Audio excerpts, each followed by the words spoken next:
Hello students, BSc second year की online कक्षा में आप सभी छात्रों का स्वागत है। स्टूडेंट्स, सेकेंड ईयर में आज हम अपना पेपर थर्ड पढ़ेंगे जो है मिनरल न्यूट्रिशन यानी कि खनिज लवण अवशोषण। देखिए, जो खनिज लवण है तो खनिज लवण या तो मृदा जल में घुले हुए या फिर कोलाइडी पृष्ठ पर अधिशोषित आयनों के रूप में पाए जाते हैं और बहुत से शरीर क्रिया वैज्ञानिकों का यह अपना विश्वास रहा है कि जो आयनी विनिमय होते हैं तो उन आयनी विनिमयों के द्वारा जो अधिशोषित पदार्थ होते हैं तो उन अधिशोषित प्रभावों से खनिज पोषकों के निरंतर उसकी पूर्ति होती रहती है। और इस आयनी विनिमय की व्याख्या के लिए उन्होंने दो सिद्धांत भी बताए।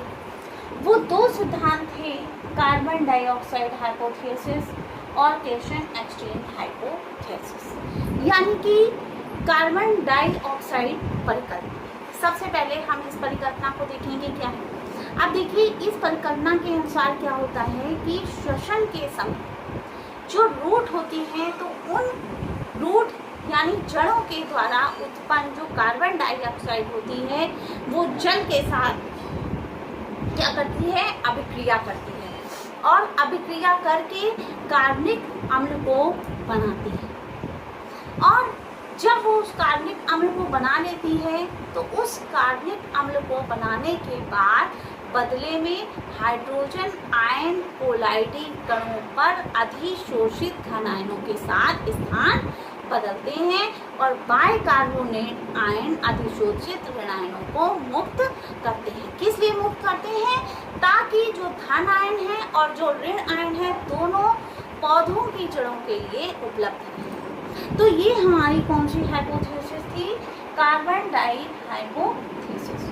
अब हम देखेंगे केशन एक्सचेंज हाइपोथेसिस। देखिए, अब केशन एक्सचेंज का मतलब है धन आयन विनिमय। अब धन आयन विनिमय में क्या होता है कि जो मिट्टी है, मिट्टी और जड़ों में जो अधिशोषण स्थल है तो उन स्थलों के बीच क्या होता है, आयनी आवागमन के दोषों या फिर उनकी कमियों को दूर करने के लिए प्रस्तुत सिद्धांत की परिकल्पना है। अब उस सिद्धांत की परिकल्पना क्या है कि जो आयन है वो पूरी तरह से क्या है, स्टैटिक नहीं होते। वे अपनी जो अवशोषण सतह है उस सतह के चारों ओर चक्कर काटते रहते हैं और जब जड़ों के ऊपर आयनों के चक्कर की मात्रा और कोलाइडी कणों के ऊपर आयनों के चक्कर की मात्रा परस्पर क्या होती है, ओवरलैप करने लगती है। यानी कि ओवरलैप का मतलब है, हिंदी में कह सकते हैं अति व्यापन। ओवरलैप कर सकती है तो आयनों का क्या होता है, विनिमय होता है और विनिमय होने पर फिर भी घुले हुए प्रभावों के बीच एक संतुलन बना रहता है। तो ये हमने आपको परिकल्पना बताई, यानी कि कौन सी हमने आपको परिकल्पना बताई? परिकल्पना बताई हमने कार्बन डाइऑक्साइड हाइपोथेसिस और बताई केशन एक्सचेंज हाइपोथेसिस। यानी ये जो साइंटिस्ट थे जिन्होंने जो है ये दो सिद्धांत हमें बताए, वो सिद्धांत इस आधार पर उन्होंने दिए किसके, मिनरल न्यूट्रिशन यानी जो अवशोषण होता है। अब नेक्स्ट हम देखेंगे इसकी मैकेनिज्म, यानी जो इसकी मैकेनिज्म होती है वो किस प्रकार से होती है। अब देखिए, मैकेनिज्म जो है तो मैकेनिज्म में क्या होता है कि जो इसकी क्रियाविधि थी वो मैकेनिज्म हमारी दी उन्होंने दो। कौन कौन सी बताई? एक तो पैसिव बताई और एक हमारी बताई एक्टिव। यानी एक्टिव और पैसिव ये दो हमारे क्या होते हैं, ये दो हमारे मैकेनिज्म होती है। अब देखिए, सबसे पहले हम कौन सी मैकेनिज्म पढ़ेंगे? हम पढ़ेंगे पैसिव के बारे में। अब देखिए, जो पैसिव मैकेनिज्म है उस पैसिव मैकेनिज्म में क्या होता है, आइए अब हम वो देखते हैं।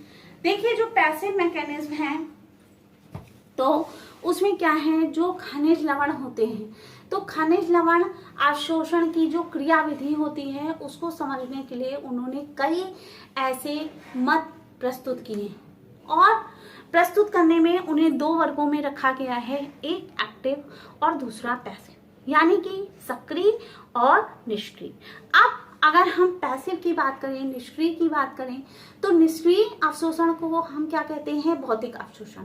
याद रखिएगा, निष्क्रिय अवशोषण को हम किस नाम से जानते हैं? भौतिक अवशोषण। और इस निष्क्रिय अवशोषण में 3 सिद्धांत दिए गए। कौन कौन से? Mass flow, ion exchange, donor equilibrium. अब देखिए, सबसे पहले हम देखेंगे मास फ्लो। अब ये जो सिद्धांत है यानी द्रव्यमान प्रवाह सिद्धांत, तो इस सिद्धांत की प्रसिद्ध वैज्ञानिक मुंच ने दिया और इनके अनुसार जो जड़ें होती हैं वो वाष्पोत्सर्जन के प्रभाव में जल के द्रव्यमान प्रभाव के साथ आयनों को क्या करती हैं? ग्रहण करती हैं। और रसेल और जो बार्बर थे उन्होंने इस मत का समर्थन भी किया और समर्थन करने के साथ एक प्रश्न भी ये उठाया कि वाष्पोत्सर्जन का प्रभाव प्रत्यक्ष होता है या फिर परोक्ष होता है, और अध्ययन किया। और उस अध्ययन के आधार पर ये देखा गया कि जो हाइड्रोस्टैटिक प्रेशर होता है, उस हाइड्रोस्टैटिक प्रेशर में वृद्धि आयन उद्ग्रहण को बढ़ा देता है। अब देखिए, इसलिए जब वो उद्ग्रहण को बढ़ा देता है तो जो लवण होता है, तो लवण अवशोषण पर वाष्पोत्सर्जन प्रभाव जो होता है वो प्रत्यक्ष या फिर सीधा होता है। परंतु जो द्रव्यमान है, जो द्रव्यमान प्रभाव सिद्धांत और वाष्पोत्सर्जन के प्रत्यक्ष प्रभाव, दोनों को ही हाल के अनुसंधानों में एक महत्वपूर्ण चुनौती दी गई। अब देखिए, ये तो हमने पढ़ा किसके? मास फ्लो के बारे में। अब हम पढ़ेंगे आयन एक्सचेंज के बारे में। अब देखिए, आयन एक्सचेंज में क्या होता है, तो ये जो सिद्धांत है, इस सिद्धांत के अनुसार जो बाहरी विलयन है वो कोशिका झिल्लियों की सतह पर अवशोषित आयन के साथ विनिमय कर सकता है और मृदा कोलाइडी और मृदा विलयन के बीच आयन विनिमय की तरह होता है और धन आयन ऊतक की सतह पर अवशोषित हाइड्रोक्सिल आयनों के साथ हाइड्रोजन आयनों और ऋण आयनों का एक्सचेंज कर सकता है। तो ये हमारी दूसरी परिकल्पना थी। अब हम देखेंगे डोनर इक्विलिब्रियम। डोनर इक्विलिब्रियम में क्या होता है कि देखिए, जो डोनर इक्विलिब्रियम है यानी डोनर समन्वय, या हम ये भी कह सकते हैं संतुलन सिद्धांत, या फिर हम ये भी कह सकते हैं अविस्मरणीय आयनों के जो प्रभाव होते हैं हम उनकी व्याख्या करते हैं और ये बताते हैं कि वैद्युत तथा डोनर संवहन दोनों का जो सहयोग होता है वो वैद्युत रासायनिक संवहन का नियंत्रण करता है। तो ये हमारा जो है 3 जो है हमारे क्या दिए गए थे? 3 सिद्धांत दिए गए थे, यानी कार्य विधि को बताया गया। वो कार्य विधि हमारी क्या थी? मिनरल सॉल्ट एब्जॉर्प्शन की थी। अब मिनरल सॉल्ट एब्जॉर्प्शन की विधि में सबसे पहले हमने देखा किसके बारे में? पैसिव के बारे में, यानी निष्क्रिय। अब अगर हम इसके ऑब्जेक्शन की बात करें, यानी हम ये देखें कि जो है इसकी कॉन्सेप्ट क्या है, तो ये याद रखिए कि खनिज के अवशोषण की दर इसमें काफी तेज होती है जिससे निष्क्रिय अवशोषण द्वारा स्पष्ट नहीं किया जा सकता। अब हम बात करेंगे किसकी? सक्रिय अवशोषण की। अब देखिए, सक्रिय अवशोषण में क्या होता है। अब बात यहाँ सक्रिय अवशोषण की आ रही है, तो आइए सक्रिय अवशोषण को भी हम देख लेते हैं। अब देखिए, सक्रिय में क्या होता है कि जो लवण होता है, तो लवण की जो उद्ग्रहण की सक्रिय अवशोषण अवधारणा के अनुसार यह विश्वास किया जाता है कि इस प्रक्रिया का समर्थन जो मेटाबॉलिज्म होती है यानी उपापचयी ऊर्जा होती है, उस ऊर्जा के द्वारा हो जाता है। सबसे पहला है कैरियर कॉन्सेप्ट थ्योरी। ये जो सिद्धांत था, ये सिद्धांत झिल्ली में चुने गए आयनों की प्रचुरता और उनकी बाह्य अणुओं के साथ रासायनिक बंधुता को स्पष्ट करता है। फिर हमारा आया दूसरा सिद्धांत। दूसरा सिद्धांत कौन सा आया? वो आया प्रोटीन लेसिथिन वाहक रूप में। उसमें क्या था? यह जो सिद्धांत था ये वाहक रूप में प्रोटीन लेसियन को मानता है जिसके साथ ऋण आयन और धन आयन दोनों जुड़ सकते हैं। तो ये हमारे थे किसके? यानी कि ये हमारे थे किसके? एक्टिव के। अभी तक हमने पैसिव पढ़ा था, अब हम एक्टिव के बारे में बात कर रहे हैं। अब ये दो सिद्धांत के बाद अगर हम इस सिद्धांत को और देखें तो इसमें हम ये भी कह सकते हैं कि फिर हमारा एक सिद्धांत और भी इसमें जुड़ सकता है, एटीपी सिद्धांत। यानी जो लेटिस और सुटक्लिफ थे तो उन्होंने विशेष रूप से जो धन आयन उद्धरण के लिए एटीपी सिद्धांत प्रस्तावित किया, और उनके अनुसार क्या था कि कोशिका में आयन उद्धरण के लिए ऊर्जा एटीपी होती है। अब हम बात करेंगे क्या, फैक्टर्स की। सबसे पहले फैक्टर्स में आता है टेम्परेचर।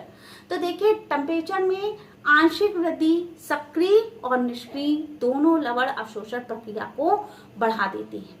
अब टेम्परेचर हो गया, अभी तक हमने एक्टिव और पैसिव को पढ़ा, अब टेम्परेचर को हमने देखा इसके फैक्टर में। फिर हम देखेंगे पीएच, यानी जो पीएच होता है। अब क्योंकि हम बात कर रहे हैं किसकी, फैक्टर की, और हमारा चैप्टर कौन सा है, मिनरल न्यूट्रिशन, तो इसमें पीएच में क्या होता है कि जो पीएच होता है तो पीएच माध्यम में आयनों की उपलब्धता को प्रभावित करता है, इसलिए यह अवशोषण को भी प्रभावित करता है। अब प्रकाश में क्या होता है, हम जानते हैं रंध्रों का खुलना बंद होने के द्वारा तथा प्रकाश संश्लेषण की क्रिया के प्रभाव में आकर जो लवण शोषण की दर है वो दर प्रकाश परोक्ष रूप से प्रभावित करता है। फिर हम कहेंगे वृद्धि। तो वृद्धि क्या है, वृद्धि विभिन्न प्रकार से लवण शोषण को प्रभावित करती है, जैसे कोशिका की संख्या, नए बंधन स्थलों, वाहकों का संश्लेषण। तो ये सारा हमारा किसका फैक्टर है, वृद्धि का। अब अगर हम इसमें अभिक्रिया को जोड़ें तो एक आयन का अवशोषण दूसरे आयन की उपस्थिति के कारण प्रभावित हो सकता है। ऑक्सीजन, अगर तनाव की बात करें तो ऑक्सीजन की कमी लवण शोषण को क्या करती है, घटाती है। क्यों घटाती है, क्योंकि ऑक्सीजन के अभाव में लवण शोषण की सक्रिय अवस्था बाधित हो जाती है।